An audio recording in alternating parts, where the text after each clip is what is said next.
بسم الله الرحمن الرحيم.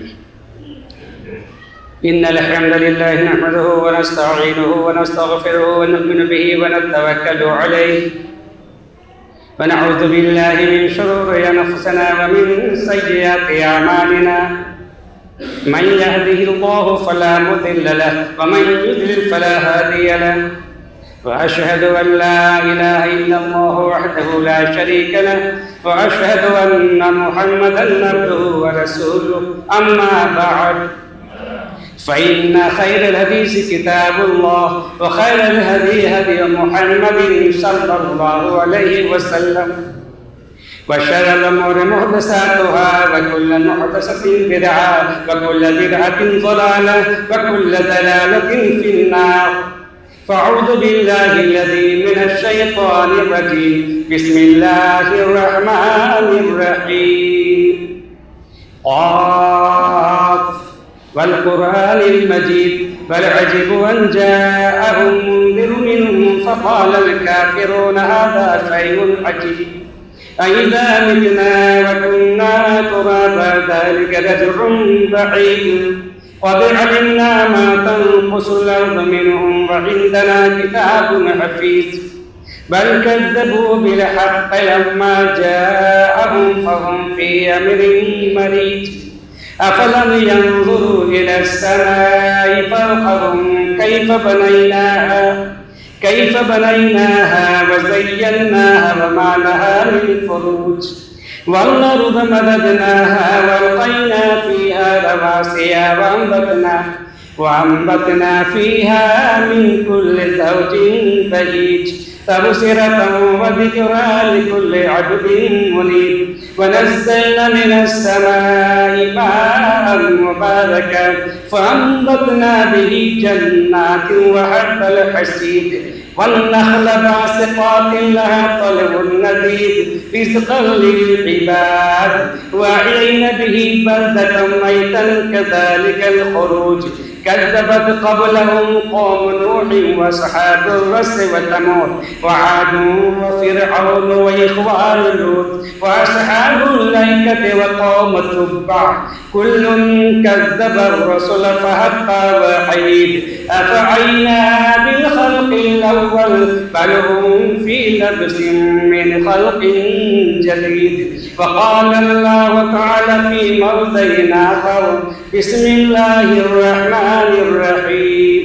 وما آتاكم الرسول فخذوه وما نهاكم عنه فانتهوا. رب اشرح لي صدري ويسر لي أمري واحلل عقدة من لساني يفقهوا قولي. سبحانك لا علم لنا إلا ما علمتنا إنك أنت العليم الحكيم. میرے اسلامی بھائیوں، ملت اسلامیہ کے ابھرتے ہوئے نوجوانوں، بزرگوں، آج کے خطبے کا موضوع آپ حضرات کو معلوم ہوگا یہ کہ ماہ رجب کی بدعات، یہ میرے خطبے کا موضوع ہے.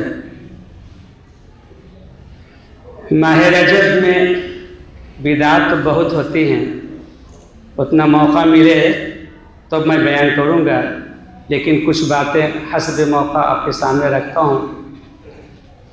پہلے تو بدعت ہم لوگ سمجھ لیتے ہیں. قیامت کی نشانیوں میں سے ایک نشانی یہ ہے، آپ سب نے فرمایا کہ آخر وقت میں بدعتوں کا عروج ہوگا، بدعتوں کا فروغ ہوگا، بہت زیادہ بدعتیں بڑھتی جائیں گی. اور یہی ہم دیکھ بھی رہے ہیں اپنے بچپن کے بعد سے ابھی جب ہم حالات کا جائزہ لیتے ہیں کہ بدعتوں کا بہت زور ہے دور. بدعت کس کو کہتے ہیں؟ آدمی بدعت کو معمولی لیتا ہے، کوئی خاص بات نہیں ہے بلکہ سب نیکی کا کام. بدعت یہ سنت کے مخالف ہے، سنت کے مرتبے کو، ویلیو کو کم کرنے کے لیے بدعت نکالی گئی. جہاں جہاں سنت کمزور ہوگی بدعت کا فروغ ہوگا. اس لیے بدعتیں جہاں پنپتی ہیں وہاں سنت وہاں سے ناپید ہو جائے اور سنت پر ہمیں عمل کرنا. تو بدعت کہتے ہیں ہر وہ عقیدہ، نئی رسم، عمل کو بدعت کہا جاتا ہے جو نیک کام سمجھ کے کیا، عقیدہ نیا ہو، نئی رسم ہو، نیا کام ہو، ثواب سے مزید کیا جاتا ہے۔ لیکن وہ کام نہ اسوہ رسول صلی اللہ علیہ وسلم نہ آپ کے طریقہ اور سیرت سے میل کھاتا ہے، اور نہ وہ آپ کے زمانے خیر میں اس کا وجود تھا، بعد کی ایجاد کردہ چیز ہے، اس لیے یہ بدعت ہے۔ اب اس کو ایک مثال سے آپ سمجھ لیجیے۔ حدیث میں آتا ہے من توضأ علی طہور کتب لہ عشر حسنات، جس نے باوضو ہونے کے باوجود نیا وضو کیا، مثال کے طور پر آپ کے پاس وضو تھا لیکن آپ نے نیا کر لیا، تو حدیث میں آتا ہے کہ اس کے لیے 10 نیکیاں بڑھا دی جائیں گی۔ یہ حدیث رسول ہے۔ اب کوئی اس کی اہمیت جتانے کے لیے اپنی طرف سے اپنی مرضی سے 100 نیکیاں لکھ دے، یہ بدعت ہے اور یہ نہیں ہونا چاہیے۔ اس کا اختیار کسی کو نہیں ہے کہ سنت کے مقابلے میں کوئی بدعت ہے۔ تو بہت ساری بدعت میں داخل ہے۔ آپ کو 2 حدیث میں بیان کرتا ہوں آپ کے سامنے، جو بخاری شریف اور مسلم شریف کی ہے، اور دونوں حدیث حضرت عائشہ صدیقہ سے تورانے سے مروی۔ بدعت کی سنگینی کا اور خطرناکی کا اندازہ آپ کو ہو جائے گا کہ بدعت کیا ہے۔ آپ اس نے فرمایا من احدث فی امرنا ھذا ما لیس منہ فہو رد، جس نے ہمارے دین میں کوئی ایسی چیز نکالی جو دین میں نہیں ہے، وہ بدعت ہے، وہ رد ہے، قابل رد ہے۔ اس قابل رد کو مسلمان نیکی کے کام سمجھ کے اپنائے ہوا ہے، قابل رد ہے وہ، جس میں میرا حکم نہیں ہے، جو میرے زمانے میں رائج نہیں تھا اور بعد میں دین سمجھ کے جاتی ہے۔ ایک حدیث ہوئی۔ دوسری حدیث ہے کہ من عمل عملا لیس علیہ امرنا فہو رد، جس نے کوئی ایسا کام کیا جس کے بارے میں میرا کوئی حکم نہیں ہے، وہ قابل رد ہے، وہ کام مردود ہے، وہ میرا حکم نہیں ہے، میرے حکم کے بغیر وہ کام کر رہا ہے، نیکی کا کام سمجھ کے وہ قابل رد ہے، مردود ہے، اس کو اپنانا نہیں۔ اب اس سے ہی بات سمجھ رہے آئی تو اللہ تعالیٰ نے بے شمار مثالیں دیا ہے انسانوں کو سمجھانے کے لیے، نبی کے وسلم نے بھی بے شمار مثالیں دی ہیں سمجھانے کے لیے۔ 2 مثال میں دیتا ہوں دنیا میں تاکہ آپ کو پوری طور پر سمجھ میں آ جائے۔ ایک مثال کہ آپ رجسٹری کرواتے ہیں، فریق ہے 6 یا 7 فریق ہیں، ایک فریق کا نام چھوٹ گیا، ایک آدمی کا نام چھوٹ گیا، رجسٹری ہو گئی، سگنیچر اور مہر رجسٹرار کا ہو گیا۔ اب بعد میں گھر پر آتے ہیں، کس سے پڑھتے ہیں تو ایک آدمی کا نام چھوٹ گیا۔ کیا کوئی آدمی اس چھوٹے ہوئے نام بڑھا سکتا ہے اس میں؟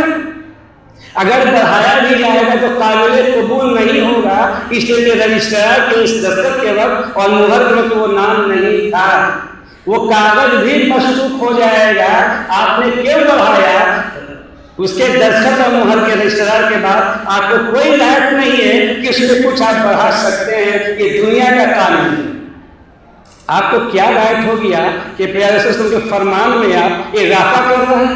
آپ کو کوئی رائٹ نہیں ہے کہ آپ کے طریقے میں اضافہ کر دیا جائے کہ کسی مسلمان کو رائٹ، کسی ائمہ کرام کو رائٹ، کسی علماء کرام کو رائٹ، کسی فقیہ کے لیے رائٹ نہیں ہے کہ اپنی طرف سے بڑھا دے، ورنہ رد ہو جائے گا، رجسٹری جیسے رد ہو جائے گا۔ دوسری مثال، آپ پیسے نکالنے جاتے ہیں بینک سے، آپ نے دستخط کیا، دستخط صاف نہیں ہوگا، آپ نے اس پر قلم چلا دیا دوہرا کر، آپ سے کہے گا بینک والا کہ یہ دستخط صحیح نہیں ہے، پھر سے کر کے لائیں۔ قانون سمجھ لیجیے پہلے، آپ بدعت کو سمجھنے کوئی بات نہیں، یہ چلے گا، کیا ہو گیا؟ یہ ایسا کہو گا تو کیا ہو گیا؟ مسلمان ہوتا کیا ہو گیا؟ ایسا خرید دے تو کیا ہو گیا؟ 12 وفات کا جلوس نکال لیا، کیا ہو گیا؟ محرم کا کھچا بنائی ہے تو کیا ہو گیا؟ عجیب و غریب بات ہے بھائی، کیا ہو گیا؟ بہت کچھ ہو گیا۔ وہ ویرائٹی ہو گئی، وہ بھر شریعت، وہ بھر سنت کرنے کا کوئی رائٹ نہیں ہے. جیسے بینک والا اوبر قبول نہیں کرے گا ویسے ہی اوبر اخبار یا اوبر اعمال یہ قابل قبول نہیں. آپ دستخط کرتے ہیں اس میں بھی بہت ہے آئی اور بھائی اگر نہیں کیا تو آپ کے پیسے رک جائیں گے. آپ سگنیچر صحیح کیجیے. یہ دنیا کا قاعدہ ہے. آپ کا دستخط ہے بھائی سے لکھ رہے ہیں آئی سے آپ کو پیسے نہیں ملے گا مشکوک ہو جائے گی. یہ دنیا کا نظام ہے اور وہ تو شریعت کا نظام ہے. اس میں کیا بھائی تھوڑا کیا بڑھا سکتے ہیں 10 کی بجائے 100 کر سکتے ہیں اور جو من میں آیا وہ کر سکتے ہیں. یہ ہے بدعت. اب اس بدعت اس مہینے کی بدعت میں سے ایک ہے نماز کا پڑھنا ایک بدعت. دوسرا ہزاری اور لکھی روزے کا رکھنا. تیسری بدعت ہے کنویں کا منع. یہ تینوں بدعت ہے. یہ لوگ کہتے ہیں کہ ایک مولانا صاحب لوگ ایسے ہیں کہ کہتے ہیں یہ بدعت ہے یہ بدعت ہے یہ بدعت ہے. کرے کون سا کام؟ اتنا کام ہے آپ کے پاس. میرے پاس موقع نہیں ہے. اتنا کام آپ کے لیے کرنے کے لیے ہے کہ آپ تھک جائیں گے. ہر مہینے روزے ہیں تین کیے. ہر ہفتہ کو روزہ رکھے شوال جمعہ ہے ہی تو رکھنے کے لیے. کہاں کو روزہ جا رہا ہے؟ ہر مہینے 3 روزہ ہفتہ میں 2 روزہ کم سے کم 1 روزہ رکھے. کیا رکھنا چاہتے ہیں؟ یہ کٹ باسی ہے کہ سب کچھ سے منع کیا جا رہا ہے تو آدمی کیا کرے گا کیا رکھے گا. 5 وقت کی نماز ہم روزہ نہیں کرتے ہیں لیکن صلاۃ الرغائب پڑھتے ہیں. اسی پٹنہ کے گدی نشی کا بیان آیا. صلاۃ الرغائب کا وقت دیا گیا تھا. اس گدی نشی کا یہ بیان بھی تھا کہ تصوف قرآن و حدیث کا نچوڑ ہے. تصوف قرآن و حدیث کا نچوڑ ہے خلاصہ ہے جس کو نچوڑ کا یہ سب کا کہیں زبان میں یا فارسی زبان میں اردو زبان میں جزو اعظم کرتے ہیں استغفر اللہ. جبکہ اس سے کوئی واسطہ نہیں ہے تصوف کا اسلام سے. ایک الگ موضوع تصوف اسلام ہم کہیں بیان کرتے ہیں. آج ہم یہ بیان کرتے ہیں کہ صلاۃ الرغائب بھی نماز پڑھی جاتی ہے. کب؟ پہلی جمعرات رجب کی پہلی جمعرات کو روزے رکھے جاتے ہیں اور جمعہ کی رات کو مغرب و عشاء کے درمیان 12 رکعت 2 کر کے صلاۃ الرغائب پڑھی جاتی ہے. 5 وقت کی نماز پڑھنے والوں کو نصیب نہیں توفیق نہیں لیکن 12 رکعت پڑھیں گے ثواب کو زیادہ بتایا گیا. ثواب کے لالچ میں بہت بتلایا گیا ہے. کہیں جو آدمی جانکار نہیں ہے دوائیں بیچ رہا ہے سامان بیچ رہا ہے جن کو جانکاری نہیں بیچارے ٹھگے جا رہے ہیں. لیکن جن کو جانکاری وہ ہوشیار ہو تو ٹھگے جائیں گے. تو جن کو شریعت کا علم ہے شریعت سے واقفیت ہے وہ تو ٹھگے نہیں جائیں گے. بھولے بھالے رام دین کا علم نہیں ہے وہ ٹھگے جاتے ہیں. ثواب کے نام پر ٹھگے جاتے ہیں. بدعت کو فروغ دے کے ٹھگے جاتے ہیں اور بہت سارے پیسے بھی ٹھگے جاتے ہیں جس کا موقع نہیں ہے. یہ نماز پڑھی جاتی ہے 12 رکعت صلاۃ الرغائب جس میں پہلی رکعت میں شب قدر جتنی عظیم رات ہے جس کی نماز جو 83 سال 4 مہینے کا ثواب ملتا ہے 5 رات پڑھنے پر. اور یہاں ہے بہت زیادہ ثواب دیا گیا ہے. 1 روزہ رکھ لے گا تو 1000 کا ثواب. 2 روزہ رکھے گا تو 2000 کا ثواب. 3 روزہ رکھے گا 3000 روزے کا ثواب. اللہ ثواب بھرنا ہے. بیچارے جو لوگ کوئی کام نہیں کرتے دیکھنے کے بعد اچھا چانس ہے 3000 کا ثواب تو رمضان میں بھی نہیں مل پاتا ہے لا رکھ لیتے ہیں. تو جب شریعت سے ناواقف کی بنیاد پر فروغ پا رہی ہے بدعت ایسے فروغ کے نظر. اسی طرح سے ایک اور نماز پڑھی جاتی ہے صلاۃ العافیہ 100 ہے. اور اس میں پڑھنے کا طریقہ ہے کہ سورۃ الفاتحہ ہر رکعت میں سورۃ الفاتحہ کے بعد سورۃ القدر 3 بار پڑھی جاتی ہے. سورۃ الاخلاص 12 دفعہ پڑھی جاتی ہے 1 رکعت. یہی صحیح 12 رکعت پڑھی جاتی ہے. ایسی نماز آپ لوگوں نے سنا؟ اگر ایسا ثواب ہوتا ہے قرآن حدیث کے رات میں پڑھنے والے اس کی فضیلت کیوں نہیں بتایا آپ سے؟ اس کے علاوہ بھی صوفیوں نے بے شمار صوفیوں کی جاتے صوفیوں نے بے شمار نمازیں یاد کر ڈالی ہیں. گننے کے بھی نمازیں ہیں ان کی. ایک نماز ہے صلاۃ الارواح, ایک نماز ہے صلاۃ الایمان, ایک نماز ہے صلاۃ السعادت, ایک نماز ہے صلاۃ البروج, صلاۃ العاشقین, صلاۃ القربت, صلاۃ الاسراء, صلاۃ غوثیہ, صلاۃ خضر, صلاۃ نور, صلاۃ فاطمہ, صلاۃ الاسراء. یہ درجنوں نمازیں ہیں. ایک نماز ہے صلاۃ معکوس. معکوس نماز کیسے پڑھی جاتی ہے پتہ ہے؟ کنویں میں اونگھا لٹکنا. یہ نماز آپ کو مسئلے پر نہیں ہوگی. اس نماز کے لیے آپ کو کنواں تلاش کرنا پڑے گا. اب تو کنواں بھی آپ کو شہر میں شاید نہ ملے, اس میں اونگھا لٹک کر کے نماز پڑھی جاتی ہے. ایسی کوئی نماز شریعت میں ہے؟ صلاۃ الارواح نماز اس لیے ایجاد کی گئی تاکہ صحابہ کرام اور نبی کے سب کی ارواح سے ملاقات ہو. صلاۃ الصلوات اس لیے پڑھی جاتی ہے تاکہ مشکلوں سے نجات ہو. صلاۃ الایمان اس لیے پڑھی جاتی ہے ان کے یہاں تاکہ ایمان مضبوط ہو, ایمان پر قائم رہے. اللہ شریعت میں ہزاروں باتیں ہیں, ہر ایک لیے نماز آپ نے نہیں فرمائی. آپ نے پنجگانہ نماز جو اللہ نے فرض کیا اس کو پڑھو 50 وقت کا ثواب ملے گا. نماز ہر کی پڑھو ثواب زیادہ حاصل کرو. یہ حل ہے. ایک بدعت ہے کونے کا منانا. اس سے بچے گا تو پھر ہم آگے بڑھیں گے. اس میں کہا یہ جاتا ہے کہ حضرت امام جعفر صادق کی پیدائش کی خوشی میں یہ کنڈا منایا جاتا ہے. جس وقت میں پٹنہ میں پڑھ رہا تھا, ایک دور کے رشتہ دار کے یہاں واسطہ پڑ گیا, لیکن اللہ نے بچا لیا بال کو. اللہ نے بچا لیا اس کھانے سے. میں گیا تو صحیح نہیں, لیکن کہا گیا کہ یہاں پر ہاتھ دھوو, یہاں پر پوچھو, یہاں پر کرو, ہم اللہ کی پناہ. اگر اتنی عظمت اس کی ہے تو قربانی والے گوشت کی عظمت تو ہونی چاہیے. اس ہڈیوں کو تو گاڑ دینا چاہیے, وہاں ہاتھ پوچھنا چاہیے. قربانی میں گوشت ہے اور یہ کہاں سے اٹھا کے لے آیا؟ میں وہاں سے 1 2 3 ہو گئی. اللہ نے وہ بچا لیا کھانے سے. اور آپ لوگ رشتہ داریاں کر رہے ہیں, خوبصورتی دیکھ کے اور جہیز دیکھ کر کے جیسا بچ کے رہیے گا, ورنہ ایمان پر ڈکیتی ہوگی. گھر میں نہیں, ایمان ہی سب کرنا سب ہو. یہ کونے منانے کا جو مارکیٹ میں مشہور ہے وہ یہ ہے کہ حضرت امام جعفر صادق کی یوم پیدائش کی خوشی میں منایا جاتا ہے. حالانکہ تاریخ سے کوئی بھی بات چھپی ڈھکی نہیں ہے. حضرت امام جعفر صادق جو حضرت امام حسین کے پرپوتے غالباً ہیں یا چھرپوتے ہیں, ان کی پیدائش 22 رجب کو نہیں ہوئی ہے. یہ کنڈا 22 رجب کو منایا جاتا ہے. آپ کو اندھیرے میں رکھا گیا ہے. سنیے کتنا بڑا گناہ کا کام ہے. آج میں تفصیل سے بتاتا ہوں اور وہ بات بتاؤں گا کہ ہندوستان میں کہاں سے نکلا, کب سے نکلا, جو شاید آپ نے سنا ہو. تب حضرت امام جعفر صادق کی پیدائش 8 رمضان 80 ہجری, 8 رمضان مہینہ رمضان, تاریخ 8 اور 80 ہجری. دوسری روایت کے مطابق 17 ربیع الاول 83 ہجری, ربیع الاول کے مہینہ, رجب نہیں.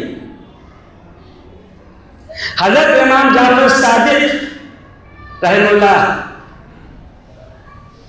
کہ 2 ابرار 2 دور گزرے.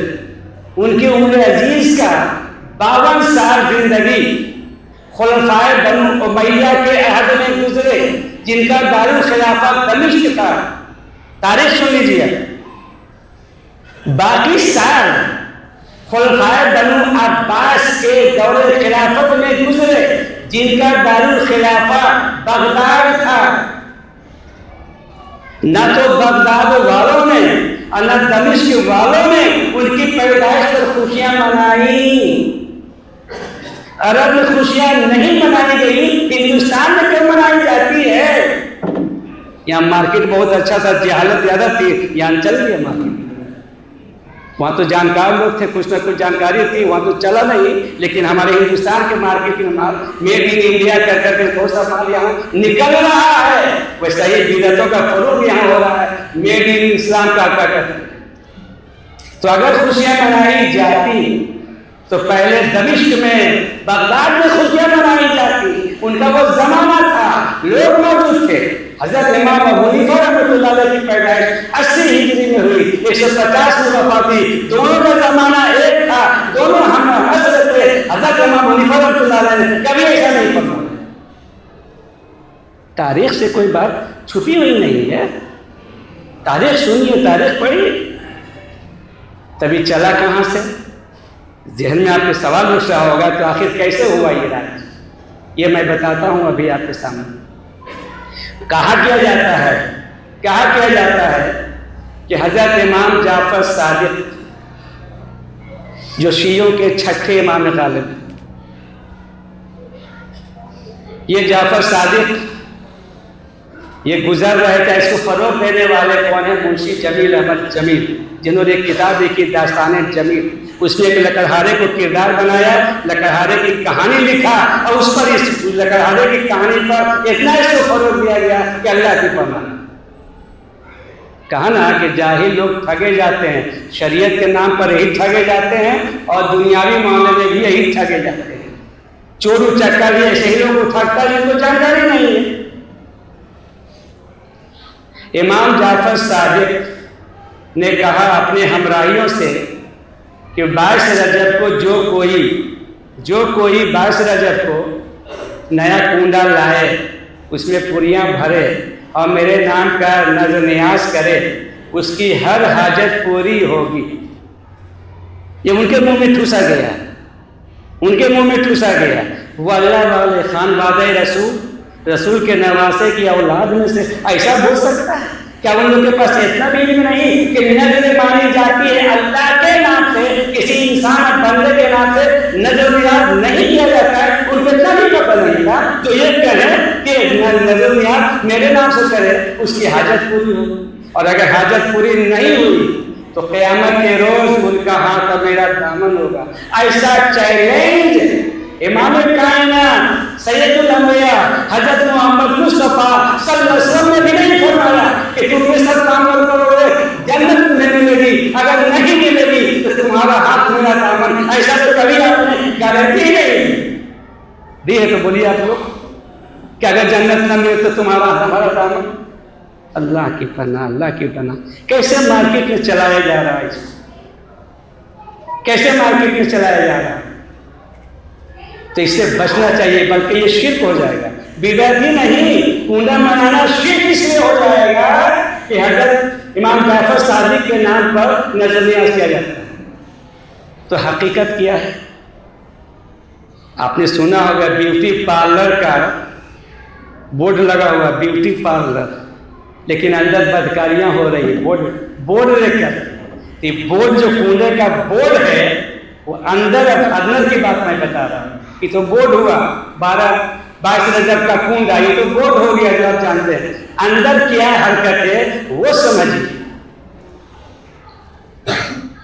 دراصل کاتب وحی ازواج مطہرات میں سے ایک آپ کی زوجہ محترمہ ام حبیبہ کے بھائی صاحب الرائے حضرت امیر معاویہ کی وفات ہوئی ہے 60 رجب میں۔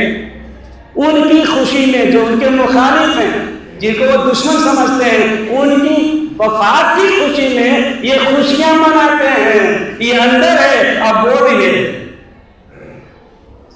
اس لیے بورڈ پر بھی آپ لوگ نہیں جائیے۔ بورڈ ہے، ہوٹل ہے، ریسٹورینٹ ہے، اندر کیا ہو رہا ہے بتانے کی چیز، یہ اخبار پر ہی آپ پتہ چلے گا۔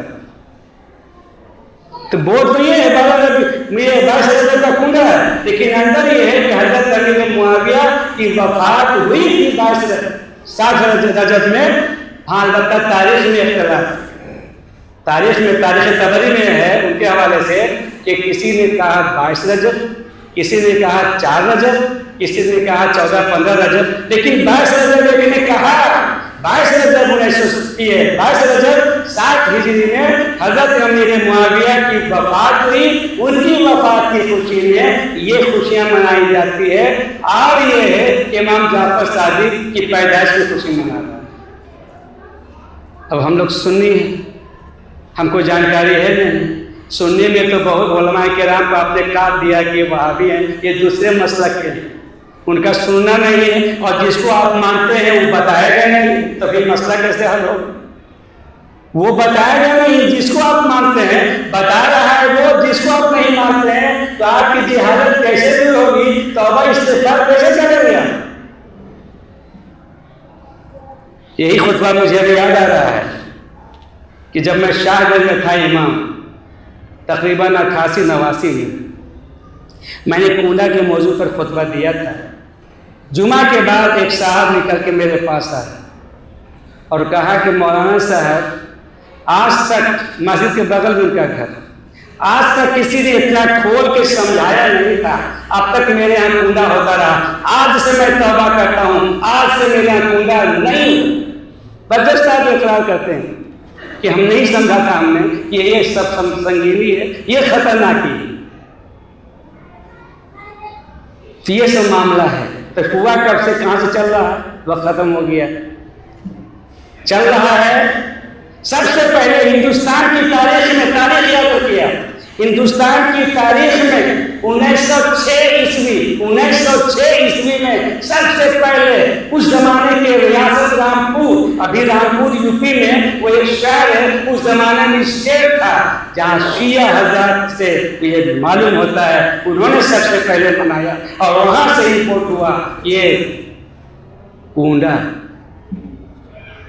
رامپور سے جو زمانے میں اسٹیٹ تھا نوابوں کا، اب وہ شہر رامپور، وہاں شیعہ آج بھی بھرے ہوئے ہیں دیہات اور شہر میں، سب سے پہلے شیعہ حضرات سے وہیں سے یہ چلا ہے 1906 عیسوی میں۔ اور مسلمانوں کو منع کیجیے تو کہیں گے بہت پہلے سے چلا رہا ہے، بہت دور سے چلا رہا ہے، بہت آگے سے چلا رہا ہے، اور میں دعویٰ کرتا ہوں کہ بہت دور سے بہت آگے سے نہیں چلے گا، 1400 سال سے کوئی نہیں چلے گا، 1500 سال سے کوئی نہیں رہے گا، سب بات کی جائے ایجاد کردہ چیزیں ہیں، اس چیز کو سمجھنے کی چیزیں میرے مطلب بہت دوست۔ تو یہ اس سے توبہ استغفار کرنا چاہیے ہم لوگوں کو، اور وہ کام کرنا ہے جس کی شریعت نے اجازت دی ہے۔ اس سے پتہ چلا ایک حدیث میں ہے، وقت ختم ہو رہا ہے، آپ نے بحقیقی کی روایت ہے، لمبی حدیث ہے، عبداللہ بن مسعود سے روایت ہے، آپ نے فرمایا صحابہ کرام کے درمیان کہ لوگوں ہر وہ کام جو جنت سے قریب اور جہنم سے دور کرنے والا ہے میں نے تمہیں کرنے کا حکم دے دیا ہے، اور ہر وہ عمل جو جنت سے دور اور جہنم سے قریب کرنے والا ہے اسے میں نے تمہیں روک دیا ہے۔ یہ حدیث اس بات پر صراحتاً دلیل ہے کہ اب کار ثواب کے نام پر دین میں کوئی بھی ایجاد کرنے کی گنجائش نہیں ہے، چاہے وہ عمل کتنی ہی خوش عقیدگی اور خلوص کی بنیاد پر ترتیب دیا گیا ہو، شریعت کے نزدیک وہی عمل قابل قبول ہوگا، مستحسن ہوگا جو عمل قرآن و حدیث سے دلیل رکھتا ہے۔ وقت ختم ہو گیا، اللہ تعالیٰ سے دعا کہ پروردگار عالم ہم تمام لوگوں کو شریعت کے متحدہ کی جانکاری حاصل کرنے کی توفیق عطا فرما اور شریعت سنت رسول کو اپنانے کی توفیق عطا فرما۔ اے اللہ اسلام کا سچا اور پکا علم بردار بنا، اے اللہ شریعت پر عامل فرما دے، شریعت کی باتوں کو ہمارے دلوں میں جاگزی فرما۔ اے اللہ ہمیں جو بیمار ہیں شفائے کاملہ عطا فرما، اے اللہ ہمیں جو وفات پا چکے ہیں اللہ ان کی مغفرت فرما، اے اللہ ہمیں جو مقبوض ہیں انہیں قرض کی ادائیگی کے لیے تو غیر کا اسباب پیدا کر۔ اے اللہ ہمارے معاشرے میں بہت سارے مسلمان بھائی بہت سے مشکلوں میں پڑے ہوئے ہیں، حاجت مند ہیں، اے اللہ تمام کی حاجتوں کو پوری فرما دے، ان کے مشکلات کو دور فرما دے، ان کے مشکلات کو حل فرما دے، اے اللہ انہیں مصائب سے محفوظ فرما۔ ومعلم بلا بارک اللہ لنا ولکم فی القرآن ونفعنا وإياکم بلا ذکر حکیم انہ تعالی جواد کریم ملک بر رؤوف رحیم۔